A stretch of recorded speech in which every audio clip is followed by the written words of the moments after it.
Hello, സാച്ചീസ് കിച്ചണിലേക്ക് എല്ലാവർക്കും സ്വാഗതം. ബീഫ് ഫ്രൈ ഇഷ്ടമില്ലാത്തൊരു വളരെ ചുരുക്കമായിരിക്കും. ബീഫ് കഴിക്കാത്തവരുണ്ട്. കഴിക്കുന്നവർക്ക് തന്നെ ഏറ്റവും ഇഷ്ടപ്പെട്ടതായിരിക്കും ഈ ബീഫ് ഫ്രൈ. അപ്പോൾ നല്ല മൊരിച്ചിങ്ങനെ എടുത്തു കഴിഞ്ഞാൽ ഭയങ്കര ടേസ്റ്റാണ്.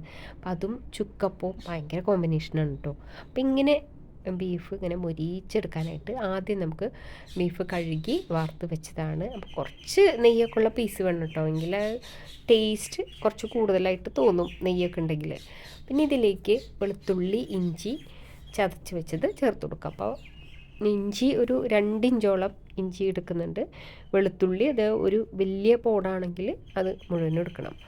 പിന്നെ മുളക് പൊടി 4 ടീസ്പൂൺ എരിവുള്ള മുളക് പൊടിയും 2 ടീസ്പൂൺ കാശ്മീരി മുളക് പൊടിയാണ് എടുത്തിട്ടുള്ളത്. 1 ടീസ്പൂണും കൂടെ എരിവുള്ള മുളക് പൊടി ചേർത്തിട്ടുണ്ട്. അപ്പോൾ മൊത്തം 5 ടീസ്പൂൺ എരിവുള്ള മുളക് പൊടിയും 2 ടീസ്പൂൺ എരിവില്ലാത്ത കാശ്മീരി ചില്ലി പൗഡർ. പിന്നെ മഞ്ഞൾപ്പൊടി ഒരു 1.25 ടീസ്പൂൺ ഇട്ടിട്ടുണ്ട്. പിന്നെ മല്ലിപ്പൊടി 5 ടീസ്പൂൺ മല്ലിപ്പൊടി ചേർത്തിട്ടുണ്ട്.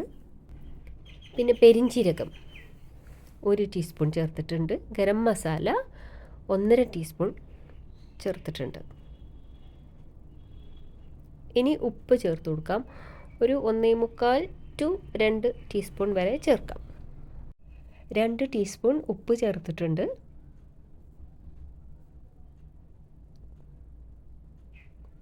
ഇനി ചേർക്കാനുള്ളതാണ് പുളി.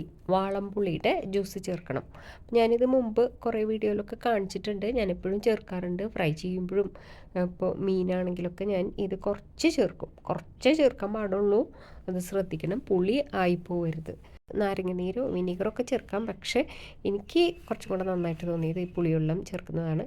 ഞാൻ ഒരു ചെറിയൊരു ഗോലിയുടെ വലിപ്പത്തിലുള്ള പുളിയെടുത്ത് ഒരു 1/4 കപ്പ് വെള്ളത്തിൽ അത് നന്നായിട്ട് പിഴിഞ്ഞ് അതിൽ നിന്നൊരു 3 ടീസ്പൂൺ ചേർത്തിട്ടുണ്ട്. പിന്നെ വെളിച്ചെണ്ണ ഒരു 2 ടേബിൾ സ്പൂൺ വെളിച്ചെണ്ണ ചേർത്തിട്ടുണ്ട്. 2 തണ്ട് വേപ്പില. ഇത്രയാണ് ഈ ബീഫ് വേവിക്കാനായിട്ടുള്ള ചേരുവകൾ. ഇനി എല്ലാം കൂടെ നന്നായിട്ട് തിരുമ്മി യോജിപ്പിക്കണം. ആ മസാലകളെല്ലാം തന്നെ ഓരോ ബീഫ് പീസിലും പിടിക്കുന്ന വിധത്തിൽ തിരുമ്മി യോജിപ്പിക്കണം.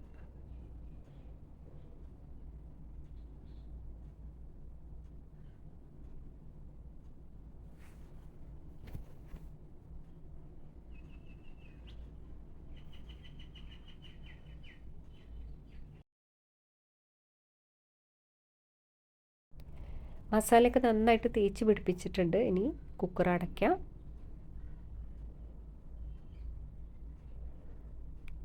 മാരിനേറ്റ് ചെയ്ത് വെക്കേണ്ട ആവശ്യമില്ല, കാരണം പുളി ചേർത്തത് കൊണ്ട് മസാലയൊക്കെ പെട്ടെന്ന് പിടിച്ച് കിട്ടും.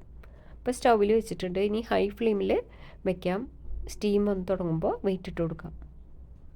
ഞാൻ ആദ്യത്തെ വിസിലടിക്കുമ്പോൾ ഫ്ലെയിം ഏറ്റവും കുറച്ച് വെച്ചിട്ട് ഒരു 15 മിനിറ്റ് വരെ കുക്ക് ചെയ്യാം. അപ്പോൾ ഓരോരുത്തരുടെ കുക്കർ അനുസരിച്ച് സമയത്തിലൊക്കെ ചിലപ്പോൾ കൂടുതലോ കുറവൊക്കെ വരും കേട്ടോ. അപ്പോൾ അത് നിങ്ങൾ ശ്രദ്ധിച്ചാൽ മതി. 15 മിനിറ്റിന് ശേഷം കുക്കർ ഓഫ് ചെയ്തിരുന്നു. സ്റ്റീം പോയതിന് ശേഷം തുറന്ന് നോക്കാം. ബീഫൊക്കെ വെന്തോ നോക്കാം. അധികം വെന്തോടേണ്ട ആവശ്യമില്ല. ഒരു 80-85% വെന്താൽ മതി. ബാക്കിയുള്ളത് പിന്നീട് നമ്മൾ ഫ്രൈ ചെയ്യുമ്പോൾ ആയിക്കോളും. ഒട്ടും വെള്ളം ചേർക്കാതെ തന്നെ കുറേ വെള്ളം ബാക്കിയായി. നിങ്ങൾ ചെയ്യുമ്പോൾ ബീഫ് വേവിക്കാൻ വെക്കുന്നതിന് മുമ്പ് നന്നായിട്ട് പിഴിഞ്ഞെടുത്തിട്ട് വെച്ചാൽ മതി. അപ്പം ഇനി ബീഫ് മാത്രം ഒരു അരിപ്പ് വെച്ചിട്ട് എടുത്ത് മാറ്റാം. ബാക്കിയുള്ള വെള്ളം ഒന്ന് വറ്റിച്ചെടുക്കാം. അപ്പോൾ ചെറുതായിട്ട് ഇങ്ങനെ കുറുകി വരുമ്പോൾ ഈ മാറ്റി വെച്ച ബീഫ് ചേർത്ത് ആ മസാലയോട് കൂടെ എല്ലാം നന്നായിട്ടൊന്ന് മിക്സ് ചെയ്ത് എടുക്കാം. അപ്പം എല്ലാ കഷ്ണങ്ങളിലും ആ മസാല പിടിക്കുന്ന വിധത്തിൽ നന്നായിട്ട് ഇളക്കി യോജിപ്പിക്കാം.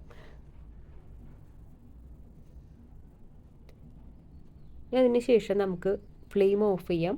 ഇനി ഇങ്ങനെ തന്നെ നമുക്ക് കവറുകളിലാക്കിയിട്ട് ചൂടാറിന് ശേഷം കവറുകളിലാക്കിയിട്ട് സീൽ ചെയ്തിട്ട് ഫ്രീസറിൽ വെക്കാം. അപ്പോൾ ആവശ്യത്തിന് എടുത്തിട്ട് ഒരു കവർ എടുത്ത് പൊട്ടിച്ചാൽ നമുക്ക് ഈ ഫ്രൈ ചെയ്യാനുള്ളൊരു മസാല ഉണ്ടല്ലോ, കുറച്ചുള്ളിയൊക്കെ വഴറ്റി ചതച്ച മുളകും അങ്ങനെയൊക്കെ ഇട്ടിട്ട് ഒന്നും കൂടെ നമ്മൾ മോഡിഫൈ ചെയ്യില്ലേ, അങ്ങനെ ചെയ്യാൻ പറ്റും. അപ്പോൾ ഓരോ കവറിലാക്കി വെച്ചാൽ മതി. അപ്പോൾ ഞാനിപ്പോൾ ഇവിടെ ഒരു കവർ പൊട്ടിച്ചു. ഇനി അതിലേക്ക് കുറച്ച് വെളിച്ചെണ്ണ ഒഴിച്ചു. പിന്നെ കുറച്ച് വേപ്പില ചേർത്തു. അപ്പം ഇങ്ങനെ ചെയ്യാനായിട്ട് ഇതുപോലുള്ള നോൺ സ്റ്റിക്ക് പാനാണ് ബെസ്റ്റ്. നമുക്ക് മസാലയൊന്നും ഒട്ടും വേസ്റ്റ് ആവാതെ കിട്ടും. നന്നായിട്ട് ഇളക്കാനൊക്കെ പറ്റും, ഒട്ടിപ്പിടിക്കാണ്ട് കിട്ടും. പിന്നെ ഞാൻ കുറച്ച് ചതച്ച മുളക് ചേർത്ത് കൊടുത്തിട്ടുണ്ട്. അപ്പോൾ കാണാനും ഭംഗി, കഴിക്കാനും നല്ല ടേസ്റ്റാണ്. കുറച്ച് എരിവൊക്കെ ആയിട്ട് ഇനി കുറച്ച് പെരിഞ്ചീരകം ചേർക്കുന്നുണ്ട്. എല്ലാം ഇങ്ങനെ ഇളക്കി ഇളക്കി ഇളക്കി ഒരുവിധം നന്നായിട്ട് മൊരിയും. അപ്പോൾ കുറച്ചൊക്കെ ഇങ്ങനെ പൊടിഞ്ഞൊക്കെ പോവും, പക്ഷേ അത് കഴിക്കാനും ഭയങ്കര ടേസ്റ്റാണ്. അപ്പോൾ ഇങ്ങനെ മൊരിച്ചെടുത്ത് മാറ്റി വയ്ക്കാം. അപ്പോൾ ഇങ്ങനെ ബാക്കിയുള്ളതും കൂടെ ഒന്നിച്ച് അത് ചെയ്യുകയാണെങ്കിൽ കുറേശ്ശെ കുറേശ്ശെ ഇട്ട് ചെയ്യുന്നതായിരിക്കും നല്ലത്. അങ്ങനെ ആകുമ്പോൾ എല്ലാ പീസുകളും നന്നായിട്ട് മൊരിഞ്ഞ് കിട്ടും. ഒന്നിച്ചാകുമ്പോൾ ഇളക്കാനൊക്കെ കുറച്ച് പ്രയാസമായിരിക്കും. അപ്പോൾ നന്നായി ഇളക്കി ഇളക്കി ഇളക്കി മൊരിച്ച് എടുക്കാം.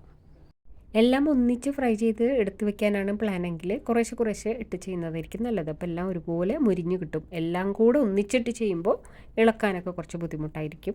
പിന്നെ ഉള്ളി ചേർക്കാതിരിക്കുന്നതാണ് നല്ലത്. ഉള്ളി ചേർക്കുമ്പോൾ അത് അധികം നാൾ വെക്കാൻ പറ്റില്ല. അപ്പോൾ ഇത് ഫ്രൈ ചെയ്തിട്ട് ചെറിയ ചെറിയ പാക്കറ്റുകളിലാക്കി വെച്ചാൽ ആവശ്യത്തിന് എടുക്കുക, ചൂടാക്കുക, കഴിക്കാം. താങ്ക്